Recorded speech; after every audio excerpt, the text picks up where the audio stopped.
పచ్చి పసుపు పులుసుకు కావాల్సిన ఇంగ్రీడియంట్స్ అండి. పచ్చి పసుపు, అల్లం, చింతపండు, ఎండుమిర్చి, వాము, జీలకర్ర, కరివేపాకు, వెల్లుల్లిపాయ.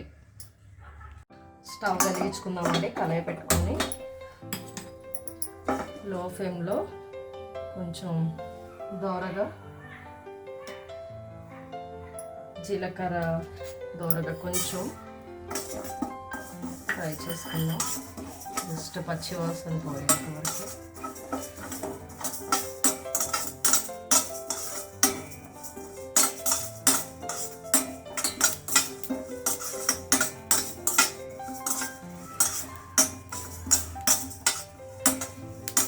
ఇది తీసేసుకుందాం.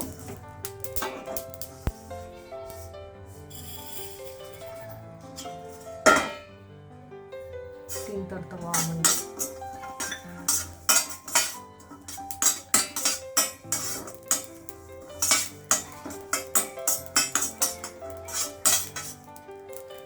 ఇది కూడా తీసుకుందాం.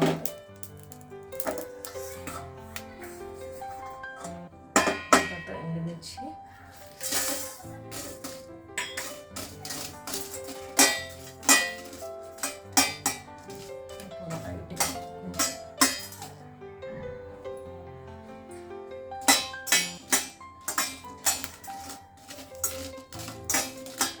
కొంచెం ఎండుమిర్చి, వాము, జీలకర్ర, వెల్లుల్లిపాయలు ఎక్కువే పడతాయండి.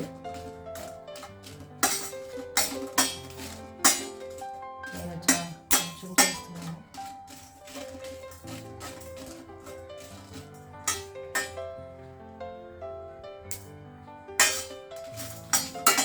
అయిపోయిందండి.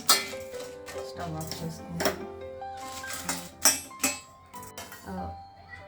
ఎండుమిర్చి తీసేసుకుందామండి. తీసుకొని ఇవి పొడి చేసుకోవాలి ముద్దలాగా. మనం ఎండుమిర్చి, వాము, జీలకర్ర వేయించి పెట్టుకున్నాం కదా, ఇది పొడి చేసుకుందాం.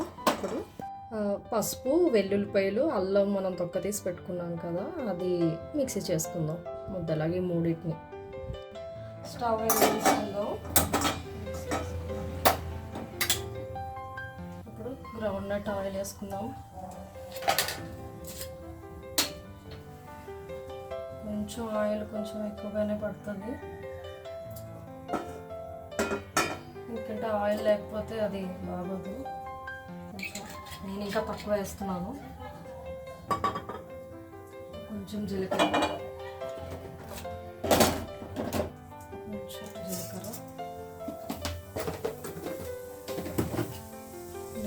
వెల్లుల్లిపాయలు, వెల్లుల్లిగుడ్లు,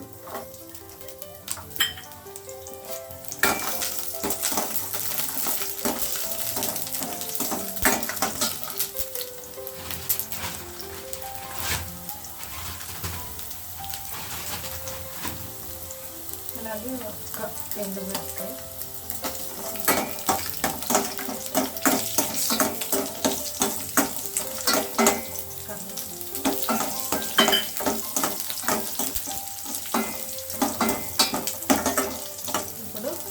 మనం జీలకర్ర, వాము, ఇంకా ఎండుమిర్చి ముద్ద చేసి పెట్టుకున్న ఆ ముద్ద కూడా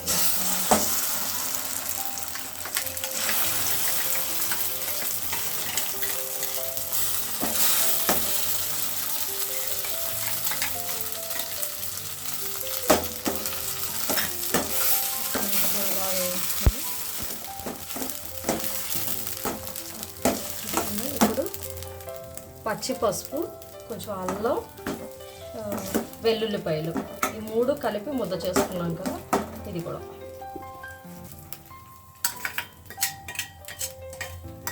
ఇది కొంచెం వాడాలండి. దాన్ని పచ్చి వాసన పోయేంత వరకు పెట్టుకోవాలి. లో ఫ్లేమ్లో ముద్దని ఆయిల్ పైకి వచ్చేంత వరకు చేసుకోవాలి.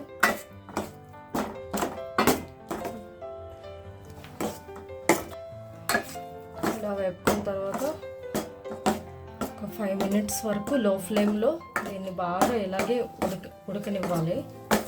ఉడికాక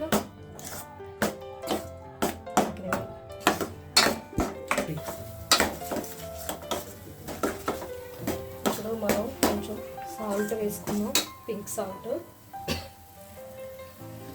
తగినంత పింక్ సాల్ట్ వేసుకున్నాం.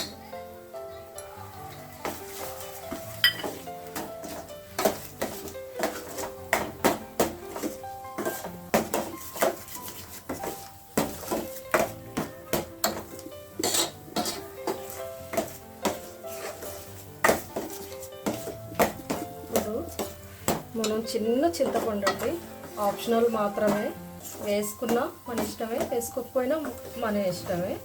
కాకపోతే ఇంకొంచెం టేస్టీగా మనకి తినాలి అనిపించేట్టు ఉండాలంటే కొంచెం పులుపు వేసుకోకపోయినా మంచిదే. చాలా చిన్నది, కొంచెం పులుపు యాడ్ చేసుకుందాం.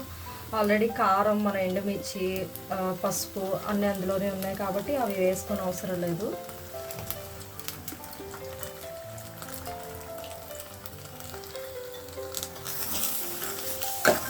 కొంచెం వాటర్ వేసుకోవాలండి. ఇది వేసి కలుపుకున్న తర్వాత వాటర్ వేసుకుందాం. లో ఫ్లేమ్లోని కొంచెం వేసుకున్నాం. కొంచెం మనకి ఇది ఎక్కువసేపు కొంచెం ఉడకబెట్టుకోవాలి, ఉడకనివ్వాలి. వాటర్ పడుతుంది, చిక్కగా అయిపోతుంది అన్నమాట. వాటర్ వేద్దాం.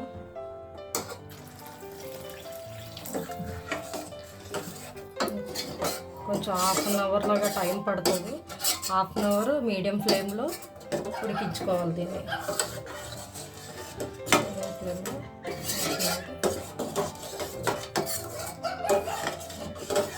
లాస్ట్లో దించే ముందు సరిపోయిందా లేదో చూసుకొని మళ్ళీ వేసుకోవచ్చు. మూత పెట్టేసుకుందాం. ఒకసారి కలుపుకుందాం అండి. కలుపుతూ ఉండాలి, లేదంటే అంటుకుపోతుంది కళాయికి. ఇలా చూసుకుంటుంటా కలుపుకుంటూ ఉండాలి. దగ్గర అయ్యేంత వరకు మీడియం ఫ్లేమ్లో నేను చూసుకుంటా దగ్గరకు అయ్యిందండి. కొంచెం దగ్గరికి మంచి స్మెల్ వస్తుంది. అయిపోయినప్పుడు మంచి స్మెల్ వస్తుంది. ఈ చారు, ఈ పులుసు ఏంటంటే చాలా హెల్త్కి మంచిదండి. పొట్టలో ఇన్ఫెక్షన్స్ ఏమున్నా క్లీన్ అవ్వడానికి, ఫ్యాట్ ఉన్నా ఇవన్నీ కూడా పోతాయి అన్నమాట. ఫ్యాట్ తగ్గుతాం, మన పొట్ట నీట్గా అవుతుంది, బ్యాక్టీరియా ఏమన్నా పొట్టలో పోతుంది అన్నమాట. ఎందుకంటే పచ్చి పసుపు మనం అప్పట్లో, నా చిన్నప్పుడు అమ్మమ్మ వాళ్ళు పసుపు ఇచ్చేవారు, వేపాకు ఇచ్చేవారు. ఇప్పుడు అవేం లేవు కదా. ఇలా చారు పెట్టుకొని తింటే వేడివేడి రైస్లోకి చాలా బాగుంటుంది. అప్పుడప్పుడు చేసుకుంటే మంచిది, హెల్త్కి చాలా మంచిది. ఎందుకంటే పసుపు, వెల్లుల్లిపాయ, వాము, జీలకర్ర, అల్లం ఇదన్నీ కూడా చాలా మంచిది మన హెల్త్కి. అప్పుడప్పుడు తింటే చాలా బాగుంటుంది. ఇప్పుడున్న ఫాస్ట్ ఫుడ్స్ ఎక్కువ తింటున్నారు బయట. అప్పుడప్పుడు ఈ పులుసు కూడా చేసి పెట్టుకుంటే చాలా బాగుంటుంది. దగ్గర అయిపోయిందండి. పచ్చి పసుపు పులుసు రెడీ అయ్యింది. మీకు నచ్చుతుంది అనుకుంటున్నాను. చేసుకుంటే, నచ్చకపోయినా టేస్ట్ కోసం చూడకూడదండి. రైస్లో వేడివేడిగా తినొచ్చు. ఇంకా ఇది బయట పెట్టుకొని ఉంచుకుంటే 4-5 days బయట ఉంటుందండి. బాక్స్లో స్టోరేజ్ చేసుకుంటే. ఫ్రిడ్జ్లో అయితే ఒక 1 week 1 month వరకు కూడా ఉంటుంది. మనం అన్ని రోజులు పెట్టుకొని అవసరం లేదు, కానీ పెట్టుకున్న నిలవ ఉంటుంది అన్నమాట. ఇది మంచిది. ఇంట్లో అందరూ తింటే కొంచెం స్టార్టింగ్ రైస్ తినేటప్పుడు కర్రీస్తో కాకుండా ఈ చారుతో తిని తర్వాత ఏ కర్రీస్తో తిన్నా బాగుంటుంది, మంచిది. రెడీ అయిపోయిందండి మన పచ్చి పసుపు పులుసు. స్టవ్ ఆఫ్ చేసుకున్నామండి, అయిపోయింది.